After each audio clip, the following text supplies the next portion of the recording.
Bienvenue sur Africa 24 dans cette nouvelle édition de l'Africa Tonight. Voici les titres. Situation confuse en Libye. La Cour suprême a annoncé que l'amendement qui avait conduit à l'élection du Parlement était anticonstitutionnel.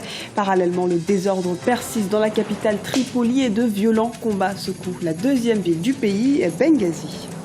Accord de paix au Sud-Soudan. Un accord a été signé ce samedi entre le président Salva Kiir et le chef rebelle Riek Machar. Dans un même temps, un ultimatum de 15 jours a été fixé aux acteurs de la crise sud-soudanaise par l'IGAD pour l'application effective de ces résolutions. Le Conseil de l'ordre des journalistes est de retour à Madagascar. Plusieurs dossiers attendent désormais la nouvelle institution, notamment renforcer le respect de la déontologie et lutter contre les pressions dont les journalistes sont victimes.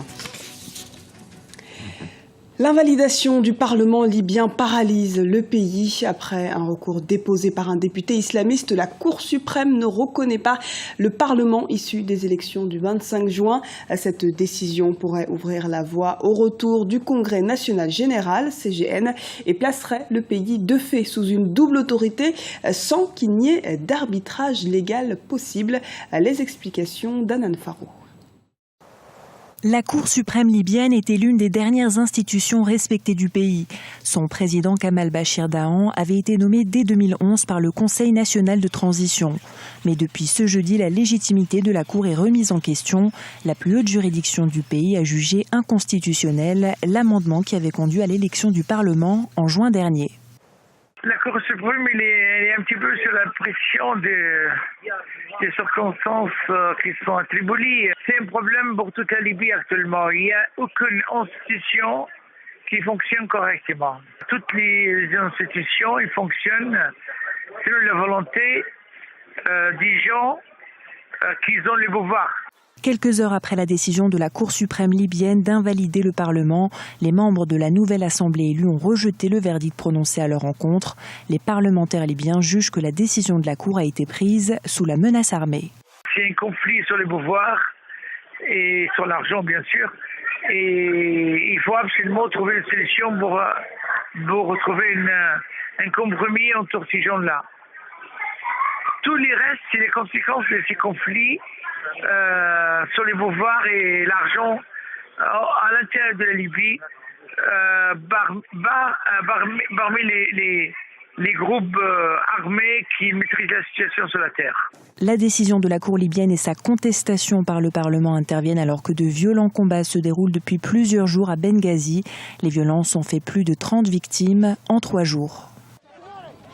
La lutte contre le virus Ebola s'organise sur le continent. La conférence des chefs d'État et de gouvernement de la Communauté économique des États de l'Afrique de l'Ouest, CEDEAO, a désigné le président togolais Faure Gnassingbé pour superviser le processus de riposte et d'éradication de la maladie à virus Ebola à l'issue du sommet extraordinaire qui s'est tenu le 6 novembre à Accra.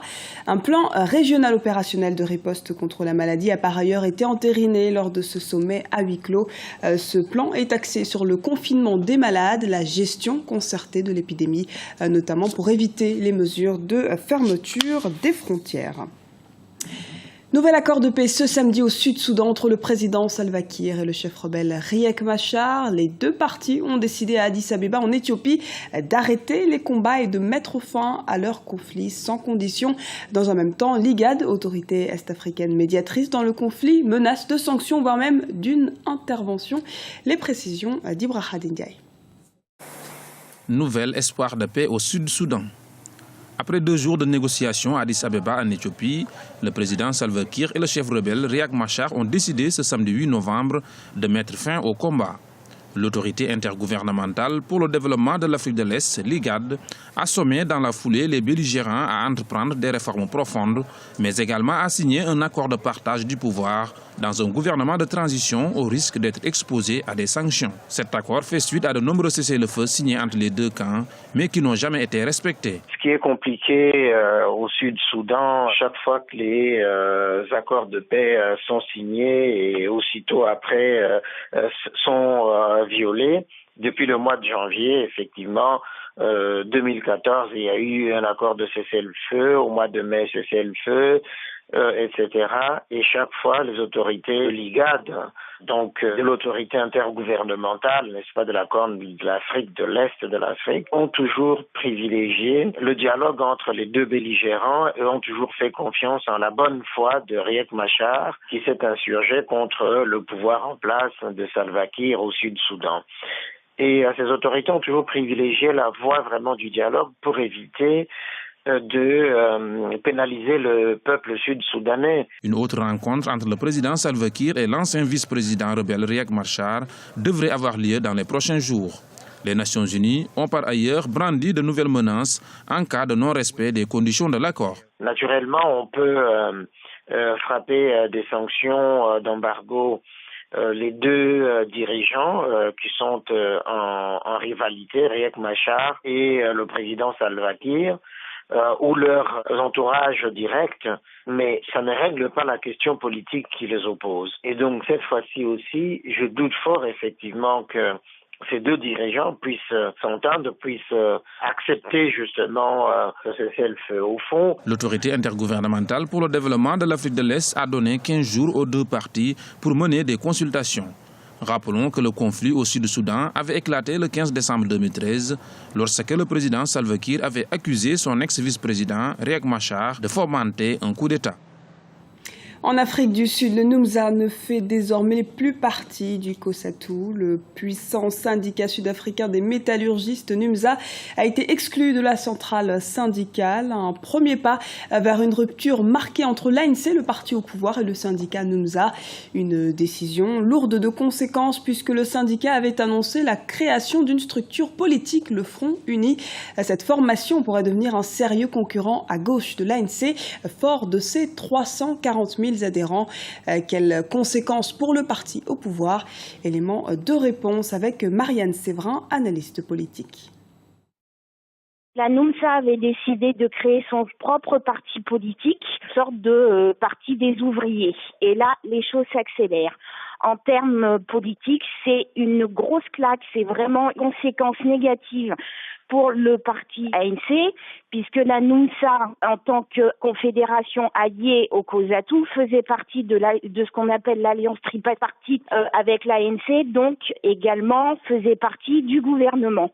Et j'ai toujours dit que c'était une chose particulièrement difficile à comprendre, puisqu'on ne peut pas être juge et parti, c'est-à-dire être à la fois syndicaliste et en même temps être au gouvernement et en même temps à l'intérieur même de la direction de l'ANC. Le Conseil de l'ordre des journalistes renaît de ses cendres à Madagascar après 7 ans d'absence. Les journalistes ont élu le bureau ce samedi 8 novembre. Plusieurs dossiers attendent désormais la nouvelle institution, notamment renforcer le respect de la déontologie et la lutte contre les pressions dont les journalistes sont victimes sur la Grande Île. Les délits de presse sont encore punissables de peine de prison. Ibrahim Ndiaye. À Madagascar, les journalistes se dotent d'un conseil de l'ordre. Ils ont élu ce samedi 8 novembre les membres de cette institution. En effet, depuis 7 ans, la profession ne disposait plus d'organes de régulation dans un pays où 12 000 journalistes détiennent la carte professionnelle. C'est un grand pas pour le média malgache qui n'a pas encore de cet ordre-là depuis 2007. Auparavant, il y avait quelques divergences et quelques manipulations aussi par rapport à l'utilité de cet ordre-là. Là, maintenant, on attend que cet ordre-là puisse mettre en place et remettre sur les rails le métier du journalisme et préparer aussi le code de la communication qui est en marche actuellement pour régir entre autres le métier. Cadre légal, pour ça c'est le projet de code de communication qui devrait régir entre autres non seulement le métier du journalisme mais aussi la communication en général. C'est ça qui était en manque à Madagascar depuis quelque temps. Le Conseil de l'ordre aura plusieurs missions, notamment de faire respecter la déontologie ou encore de défendre la presse contre les pressions émanant du pouvoir politique ou judiciaire. Ce nouveau bureau devrait œuvrer, travailler pour finaliser le projet, pour qu'il y ait un cadre légal pour le métier. Parce qu'il ne faut pas oublier que ces derniers temps, il y avait 2 journalistes qui avaient été incarcérés, placés sous mandat de dépôt dans l'exercice de leurs fonctions. Donc tout ça nécessite quelques remises à plat pour éviter parce que c'est la tendance actuellement pour qu'il n'y ait plus de délits de presse qui se terminent par des incarcérations des journalistes. Donc tout ça fait partie de la mission de cet ordre-là, donc remettre un peu dans l'ordre dans le métier. Rappelons que les délits de presse sont encore punissables de peine de prison dans la Grande Île, une peine qui menace la liberté d'expression et la profession. Joseph-Antoine Bell annonce sa candidature pour la présidence de la FECAFOOT. L'ancien international camerounais souhaite succéder à Iya Mohamed à la présidence de la Fédération camerounaise de football. En attendant de voir si cette candidature sera validée par la commission électorale, il faut rappeler que c'est la seconde fois que l'ex-capitaine de l'Olympique de Marseille tente de prendre la direction de la FECAFOOT. La première tentative en 1996 s'était soldée par un échec devant Vincent Onana. Joseph-Antoine Bell nous explique les raisons qui l'ont poussé à présenter une nouvelle fois sa candidature. Nous avons nié ce que nous étions. Nous avons refusé de voir que nous étions sur un mauvais itinéraire. Mais aujourd'hui, le constat est simple. Il y a 1 an et demi qu'a été mis en place un comité de normalisation. On ne peut normaliser que ce qui est anormal. Ça veut dire que le monde entier nous a vus comme des anormaux.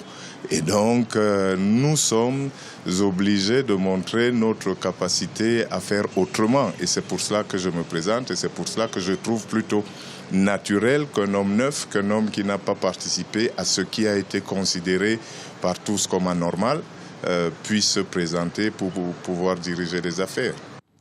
En Côte d'Ivoire, la Fédération ivoirienne des arts martiaux chinois veut promouvoir le kung-fu. Les Ivoiriens sont actuellement en formation en Chine pour acquérir des connaissances plus approfondies dans le domaine. Reportage d'Olivier Conan, notre correspondant en Côte d'Ivoire.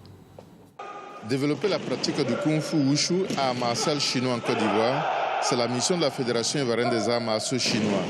Grâce à l'ambassade de Chine à Abidjan, elle a pu envoyer 2 karatékas en immersion en Chine dans un temple Shaolin. Ils vont être rejoints par 4 autres Ivoiriens. Pour les moines Shaolin, le kung-fu permet d'avoir une bonne santé et une solide armature morale, en plus des techniques de combat. Ils sont prêts à en faire la promotion en Côte d'Ivoire. Bon, on espère finir la formation et revenir en Côte d'Ivoire, comme les Chinois le font, ouvrir une école d'arts martiaux et enseigner cette culture que nous apprenons à Shaolin. Beaucoup n'ont pas cette chance d'aller apprendre. Alors nous, on a reçu cette opportunité, cette grâce-là. Si jamais on finit la formation, on va revenir ici, enseigner ensemble avec les Ivoiriens, développer cet art que beaucoup cherchent, beaucoup rêvent à apprendre. On va les apprendre tous ensemble, on va développer le wushu en Côte d'Ivoire. La Fédération ivoirienne des arts martiaux chinois s'associe à la campagne de promotion de la paix de l'UNESCO, Organisation des Nations Unies pour la science et la culture.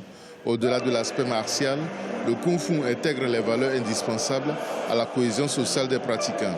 La pratique Shaolin est avant toute chose une pratique d'élévation de l'esprit qui cultive donc la tolérance, la paix, les vertus et l'humilité, qui permet donc de tendre vers les bons citoyens. À côté de cela, évidemment, il y a la pratique martiale qui vient s'ajouter. Donc nous voulons que la société ivoirienne comprenne cela pour savoir que les arts martiaux chinois, c'est un ensemble de pratiques transversales, à la fois physiques, mais beaucoup intellectuelles, mentales et spirituelles. La Fédération ivoirienne des arts martiaux chinois compte plus de 1500 licenciés. Elle va organiser des compétitions à l'intérieur du pays pour développer la discipline en direction notamment des enfants à partir de 5 ans. Ce journal a été réalisé par l'ensemble de la rédaction. Nous vous remercions pour votre fidélité. Dans un instant, une nouvelle édition de l'Africa Tonight sur Africa 24.